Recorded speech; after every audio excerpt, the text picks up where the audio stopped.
Santiago Ramón y Cajal. Salvator.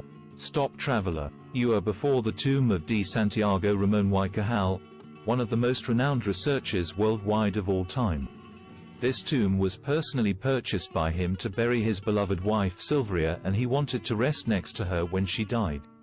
Next to them rests his niece with the last name Ramón y Cajal Padro. Born in 1852 in Petilla de Aragon, a small Navarrese town located in the province of Zaragoza, he is considered one of the greatest neuroscientists in history. His discoveries and achievements in the field of neuroscience remain fundamental to current scientific research. One of the greatest merits of Ramón y Cajal was his pioneering work in the study of nerve cells. Through his research, he discovered that the nervous system is made up of individual cells called neurons, and that these neurons communicate with each other through electrical and chemical signals. In addition, Ramón y Cajal developed cell staining techniques that allowed detailed observation of cell structures. Thanks to these techniques, he was able to identify and describe the different parts of nerve cells, such as the axon and dendrites. Another of Ramón y Cajal's main merits was his description of neural plasticity, the brain's ability to change and adapt in response to experience. This revolutionary idea has been instrumental in the development of treatments for neurological diseases and psychiatric disorders. Ramón y Cajal also received the Nobel Prize in Physiology or Medicine in 1906 in recognition of his discoveries in the field of neuroscience.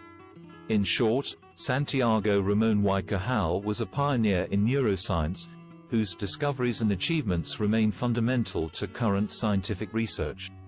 His work on the identification of nerve cells and the description of neuronal plasticity has been especially influential in the field of neuroscience. He used his great skills as a draftsman to illustrate his manuals and teach his students, creating a prolific school. He was founding president of the Board for the Expansion of Studies, current Higher Council for Scientific Research, to which he left thousands of microscope slides as a legacy, and drawings that are still preserved today and are a source of study. One of his main hobbies was photography, and in this he also stood out, achieving the first color photograph taken in Spain, which he always carried in his heart. Father of 7 children, today his descendants exceed 100. Do not forget to say a prayer for his soul and for his relatives, and always remember and disclose his figure as one of the most outstanding men in the cast of illustrious Spaniards.